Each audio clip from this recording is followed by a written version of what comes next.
बिस्मिल्लाहिर्रहमानिर्रहीम। मैं हूं मलक मोहम्मद अली, प्रोग्राम बात से बात मलक मोहम्मद अली के साथ। नाजरीन, हमने पहले कई बार इस पर गुफ्तगू की है कि पीपल्स पार्टी के चेयरमैन कायद आसिफ अली जरदारी की एक अपनी ही सोच है और वो अपनी सोच को लेकर आगे बढ़ रहे हैं।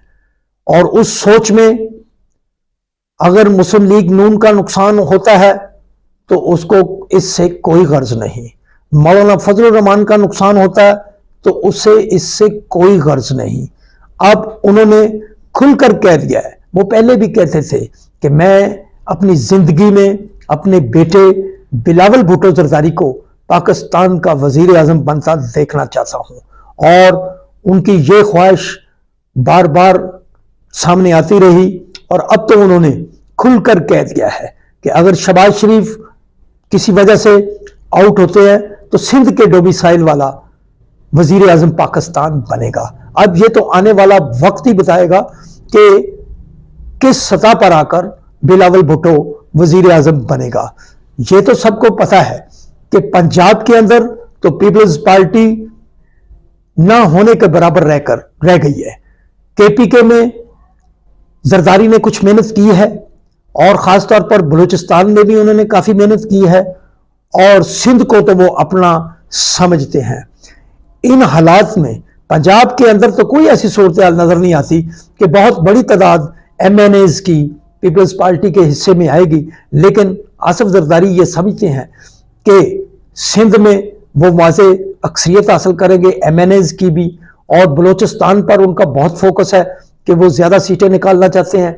और KPK में भी वो कोशिश कर रहे हैं कि वो अपने दिमाग के मुताबिक, जो उनके दिमाग में फिल्म चल रही है उसके मुताबिक वहां से नशिस्तें हासिल करने में कामयाब हो। जबकि पंजाब के अंदर उनको वो पजीराई तो नहीं, लेकिन उनका फोकस मुस्लिम लीग नून पर ही होगा कि अगर मुस्लिम लीग नून ज्यादा सीटें हासिल नहीं कर पाती, वो इमरान खान का मुकाबला नहीं कर सकती, तो इतनी नशिस्तें जरूर हासिल करती है जितनी नशिस्तें आसिफ अली जरदारी को अपने बेटे को वजीर आजम बनाने के लिए दस्तयाब हों। इसी सिलसिले में अब वो बहुत होपफुल हैं। उनकी ख्वाहिश है कि वो अपने तुर्क के पत्ते इसी बुनियाद पर फेंक रहे हैं ताकि वो मतलूबा कामयाबी हासिल करें।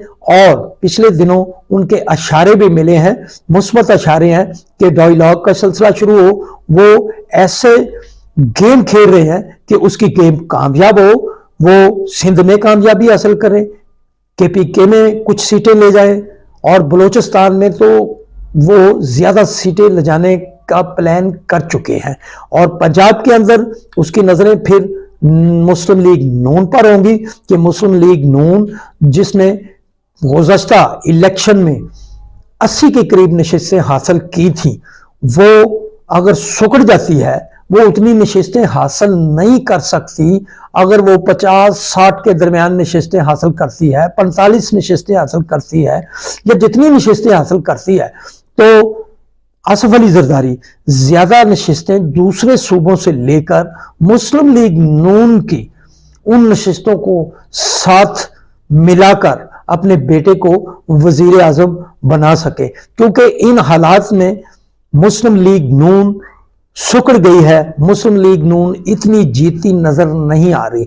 लेकिन यह भी हो सकता है कि जब वोट डाले जाए तो मुस्लिम लीग नून अपनी सोच के मुताबिक तादाद में ज्यादा सीटें ले जाए, तो फिर ऐसा मुमकिन है कि फिर बाकी जमातें फजलुर रहमान वगैरह आसिफ अली जरदारी मिलकर वो फिर नून लीग की हुकूमत बन जाए।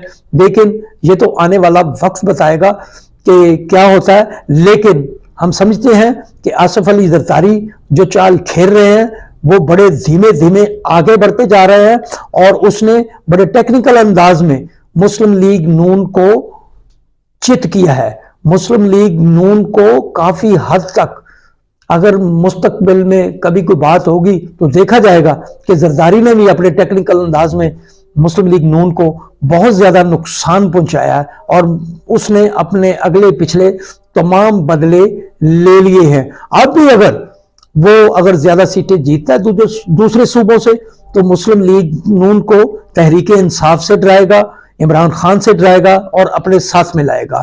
سلام پاکستان، سلام اوورسیز، اللہ حافظ۔